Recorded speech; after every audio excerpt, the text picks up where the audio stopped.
नमस्कार, मैं हूं नेहा सिंह और आप देख रहे हैं पीपल भारत। पीपल भारत में आज हम बात करेंगे भारत और चाइना के रिश्ते की, और फिर चाइना और भारत के रिश्ते भी, क्योंकि रिश्ते दो तरफा होते हैं और यहाँ पर दो तरफा निभाए नहीं जा रहे। मेरे सहयोगी आरिफ हसन मेरे साथ है। आरिफ, बहुत बहुत स्वागत है आपका। बहुत शुक्रिया। आरिफ, भारत और चाइना के रिश्ते तो अच्छे हैं, लेकिन चाइना और भारत के रिश्ते अच्छे नहीं है, इस चीज को जरा समझाएं। भारत और चाइना के रिश्ते दोनों ही तरफ से खराब थे, लेकिन हाँ, अब भारत जो है इस वक्त थोड़ा सा रिश्तों को सुधारने की कोशिश कर रहा है और ये काम पहले कर लेना चाहिए था वक्त रहते।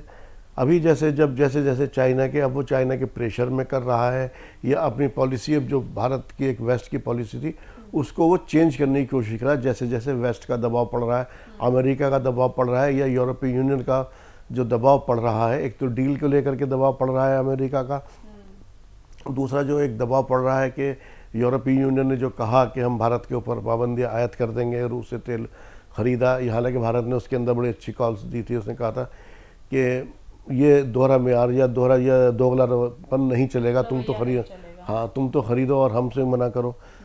लेकिन अब समझ की जो सबसे बड़ी बात है, अभी हमने देखा इधर भारत ने चीन को भी कह दिया था कि जब पहलगाम हुआ था ये कहा था कि भाई ये कि पाकिस्तान जंग नहीं लड़ रहा था, चीन असल में जंग लड़ रहा था।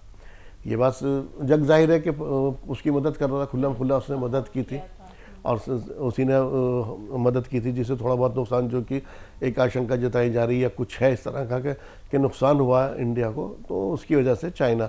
तो एक तरफ तो चाइना को आप इस तरह से, फिर आप कह रहे थे कि जो उनके मददगार होंगे, आतंकवाद के मददगार होंगे, हम उनको भी नहीं छोड़ेंगे।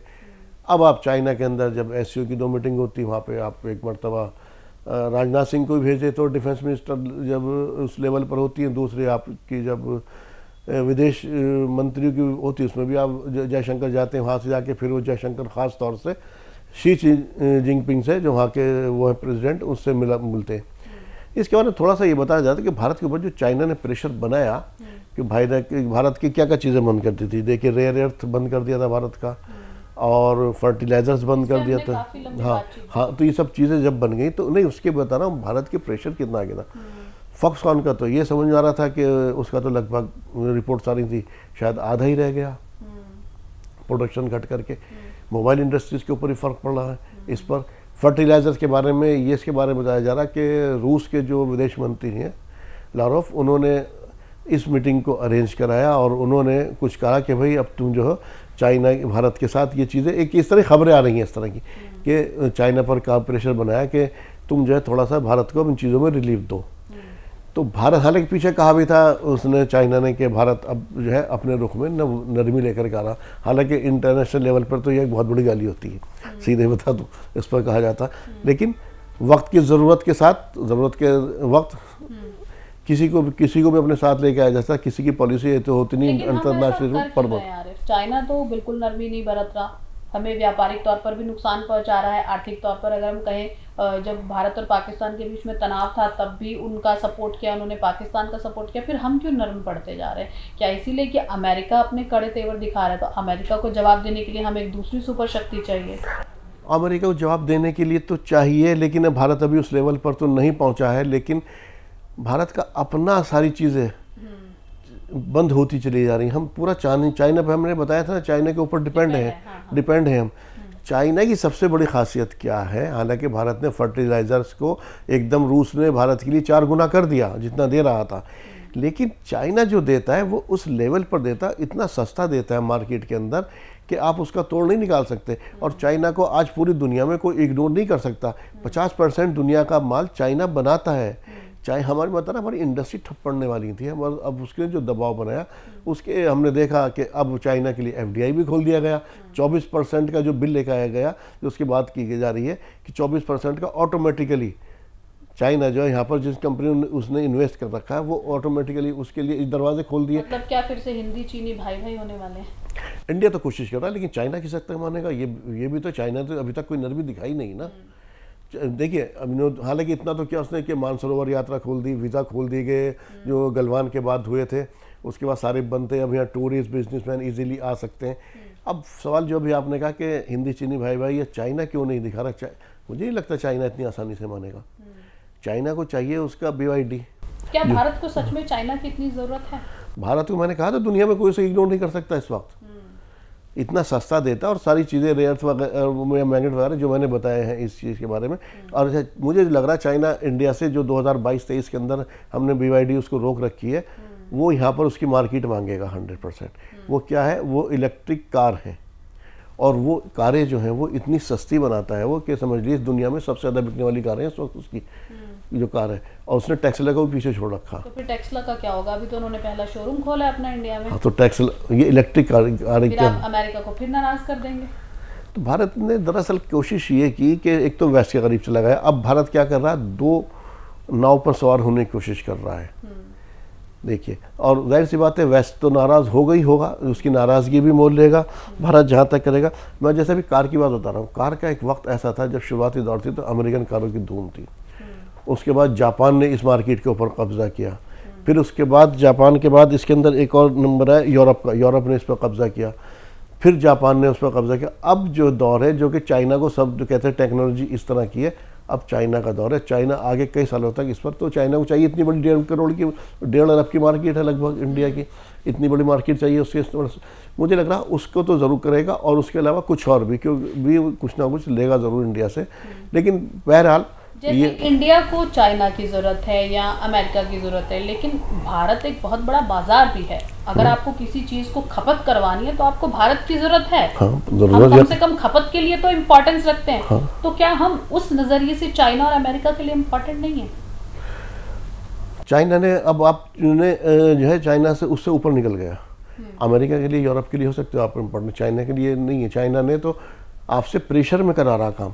चाइना ने आपकी पूरी इंडस्ट्री बंद करने के कगार पर ठप कर दी। आप ये इकोनॉमिकली जो विकास था आपका, आर्थिक विकास था, उसको चाइना ने रोक दिया। हमारी हालत ये हो जाएगी अगर ये और 10 साल रहे तो कहीं हमें जंगल में जाकर के ना रहना पड़ जाए। चाइना ने ये हालत तो हम कर रहे हैं चाइना के उस प्रेशर के अंदर। लेकिन बहरहाल देर आए दुरुस्त आए, अभी भी चाइना को जिस तरह से कॉन्फिडेंस में लेकर के या फिर से जैसे हमने कभी शायद RI से चाइना पे आरिफ भरोसा कर सकते हैं। ये तो इंडिया को, गलवान हो, चाहे अरुणाचल प्रदेश में सड़क बनाने की बात हो, चाहे तनाव में पाकिस्तान का साथ देना हो, रास्ता क्या है आपके पास? इसके अलावा रास्ता क्या है? क्योंकि आपने सिवाय पिछले 11 साल के अंदर सिर्फ आपने क्या किया, चुनाव लड़े। आप समझ रहे हैं ना, सिर्फ आपने चुनाव लड़े। कोशिश हो रही है विदेश नीति अगर हम देखें तो उसको कुछ पॉजिटिव, एक प्रेशर के अंदर आपकी हो रही है आपकी फॉरेन पॉलिसी। अब आपकी कंडीशन अगर बताऊं तो इस कंडीशन पे आप, अब जैसे आपके ऊपर यूरोपीय यूनियन ने लगा दिया सैंक्शन, ठीक है, आपने यहाँ तक कह दिया यूरोपीय यूनियन ने कि भारत का कोई जहाज तेल के लेकर, जो नायरा कंपनी है उसके ऊपर, नायरा में 49% शेयर उसके हैं रूस के, ठीक है। आप और ज़्यादातर जो तेल ले रहे थे आप वो निकाल करके उसको प्योर करके कहाँ भेज रहे थे? यूरोप ही भेज रहे थे। यूरोप के बाज़ार में आप ज़्यादातर उस तेल की खपत कर रहे थे। हालांकि यूरोप, भारत को अभी बताऊंगा आपको उसके बारे में थोड़ा सा, कि अपना स्टैंड सख्त करना होगा यूरोप के अगेंस्ट में। यूरोप घुटनों पर आ जाएगा। चीन तो अभी नहीं है, चीन तो अब ये समझिए चीन का चीन तो है, क्योंकि जैसे अगर भारत को वो धमकी दे रहा, भारत कह रहे ठीक है नहीं करते, क्यों कि वो क्या आपको नरमी दिखानी पड़ेगी। नहीं, मैं ये सोचिए यूरोप अब हमारे तेल पर भी डिपेंड है, क्योंकि रूस की वजह से जो यूरोपीय यूनियन कर रहा था, खुद तो लगा रहा था सैंक्शन, जैसे मैंने कहा भारत ने अच्छा जवाब दिया कि दोगलापन, आप ये नहीं, दोहरा रवैया नहीं चलेगा। तो इस तरह से यहाँ पर अब क्योंकि महंगाई वहाँ बढ़ेगी, पहले ही महंगाई वहाँ बढ़ चुकी, अब यूरोप और अमेरिका डेक्लाइन है, ये ख़त्म होने वाली ताकत है। कि इस दिन इस पर प्रोग्राम करेंगे इसके ऊपर, ये ख़त्म होने वाली ताकत। भारत अगर एक्टिव होगा या भारत जो सख्ती से, लेकिन वो यूरोप की एक ने क्या है, अभी जैसे हम साइन कर रहे हैं, जैसे मैंने कहा यूरोपीय यूनियन लगा रहा सैंक्शन, इधर यूरोपीय यूनियन सेक्शन लगा रहा, और आज शायद मोदी जी ने हमें उसमें इंग्लैंड के अंदर FTA साइन किया। हालांकि यूरोप उसका मेंबर नहीं है, हाँ, यूरोपीय यूनियन का मेंबर नहीं है, लेकिन जर्मनी और वही EU भारत के साथ जो है दिसंबर या नवंबर में $100 बिलियन का FTA करने की कोशिश कर रहा है, ठीक है, साइन करने के लिए कह रहा। तो सैंक्शन लगाना या कहना उसकी बात है। हालांकि उन्होंने क्या किया, देखिए ये FTA साइन करने के बाद इंडिया का कारोबार जो है यूरोप के साथ $400 बिलियन का हो जाएगा। लेकिन प्रॉब्लम क्या आ रही है, इंडिया क्यों नहीं उसको सख्ती के साथ जवाब दे पा रहा। हमने जो पिछले टाइम में गलतियां की हैं उसका भुगतान करने के लिए अगर हम तैयार होंगे और हमें मुल्क के लिए काम करना, तो हमें वेस्ट को बहुत करारा जवाब देना पड़ेगा जो भी इकदाम किया या कदम जो उठाया गया। ये आप बता रहे हो कि क्या किया जा सकता है? हाँ, मैं उसको बता रहा हूँ, जो आपने कदम उठाया है वो अच्छा आपका वो कदम है और ये देर आए दुरुस्त है, यकीनी तौर पर इस तरह की चीज़ है। लेकिन आपको अब वेस्ट का पीछा छोड़ना पड़ेगा और आप इधर ही आप जब रहेंगे, क्योंकि इस वक्त आप प्रेशर में कर रहे हैं और फिर आहिस्ता आहिस्ता उन चीज़ों को डेवलप करेंगे। लेकिन भारत के साथ कंडीशन फिर वही है कि दो नाव पे सवार होने की अगर कोशिश करेगा, क्योंकि भारत के अंदर जैसे मैंने अभी कहा $400 बिलियन का जो व्यापार बढ़ जाएगा या हो जाएगा इसके बीच में, ये तो वो है जो हम व्यापार दिखा रहे हैं, हमें दिखाई दे रहा है। इसके अलावा यूसैड ने $700 बिलियन इंडिया के अंदर इन्वेस्टमेंट कर रखे हैं और मालूम किस जगह पर, डिस्ट्रिक्ट लेवल तक पर इन्वेस्टमेंट है उसका यूरोप का। और वो इस जगह वो आपकी नफ्स पकड़ रहा है, वो आपकी वो देख रहा है कि आप सिर्फ चुनाव जीतने के लिए काम करते हैं।